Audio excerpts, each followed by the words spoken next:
F1 fans had their prayers answered this past weekend as the cost cap saga between Red Bull and the FIA has finally come to an end, with the FIA deciding to only punish the team with a £6 million fine and a reduction of 10% of wind tunnel time next season.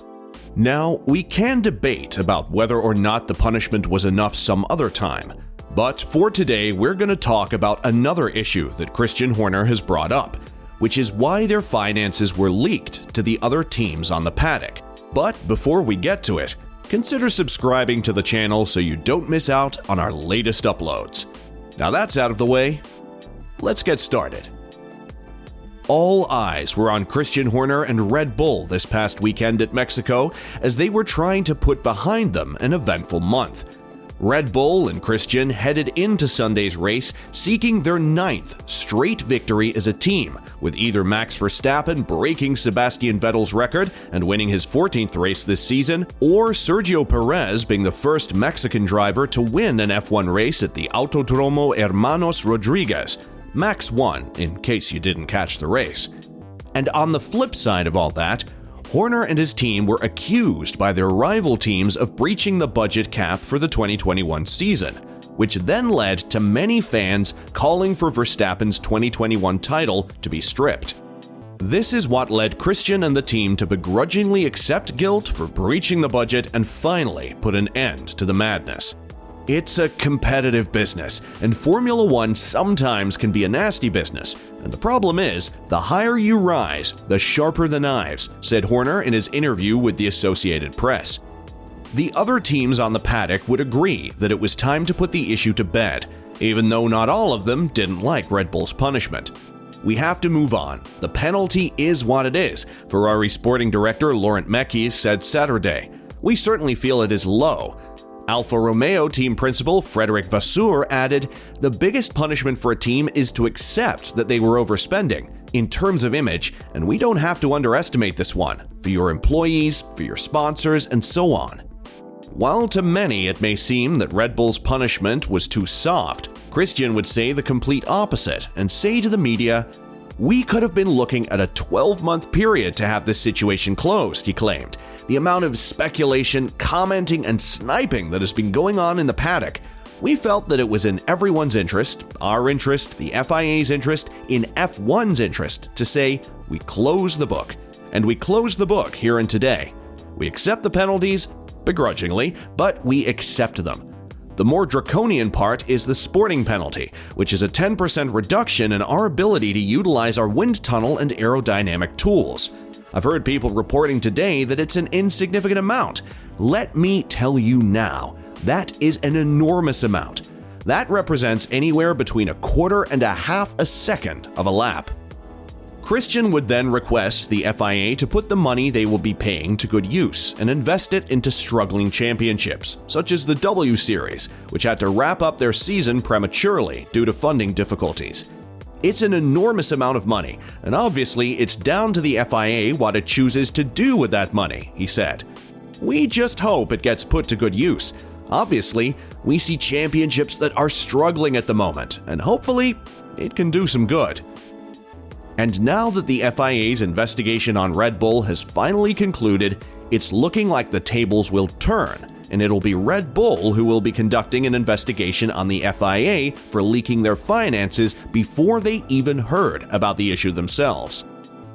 It cannot be that two teams with detailed knowledge went public before we were informed, said Red Bull's head of driver development, Helmut Marko.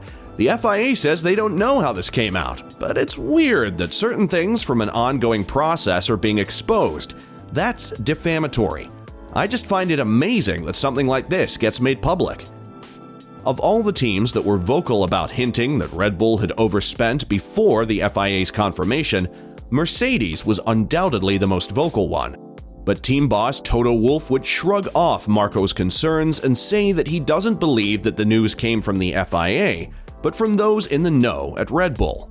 The leak did not come from the FIA, but there are 10 finance directors who sit together all year and find out who did what. MotorsportTotal.com reports the Austrian as having told Sky, "There was a violation. It doesn't really matter how it came about. Violation is violation." Who talked about it? I think it was the finance directors. It is also a total sideshow. It is an attempt by Red Bull to divert attention. Ferrari's Mattia Binotto would also stay steadfast and keep the pressure on Red Bull and say, the FIA confirmed that there was only one team that was illegal, Red Bull, he told Sky Italia. It's a fact, over 2 million or about 0.2 per lap. It may have changed the outcome of the championship. The wind tunnel penalty, if not accompanied by a reduction in the budget cap, means they can spend the money elsewhere. The sanction does not compensate for the advantage that Red Bull had. McLaren's team boss, Andreas Seidel, would be the same and say, it's mixed feelings, to be honest, he told motorsports.com. I think on the positive side, it's actually good that we have confirmation that the audit process the FIA has done with all the teams has been done in a very thorough and diligent way. It's positive as well that actually a penalty has been applied, which hopefully is in the end good for the sport we're in, because it hopefully discourages teams in the future to go in the red zone, independent of its financial, sporting, or technical regulations. But of course, from our point of view, if you look at the penalty, it just doesn't fit the breach. So it's not harsh enough, and we obviously hope that moving forward for similar breaches, the penalties are a lot harsher. The FIA has recently revealed that the cause for Red Bull's overspending was an incorrect application of a notional tax credit worth £1.4 million. Had it been applied correctly, the team would have only breached by £432,652. Although not in the millions, Mercedes' engineering director Andrew Chauvelin still believes that a major upgrade kit was still feasible within the said amount. Describing it as draconian is an exaggeration, he said. Day in, day out, we are making decisions of what we don't do that are of the order of £1,000 to £2,000 to £3,000. We have to weigh up what we spend versus what performance it is going to give us. We simply don't have enough money. You have to choose where it goes very carefully. It is difficult to put a lap time on it, but the reality is money buys performance.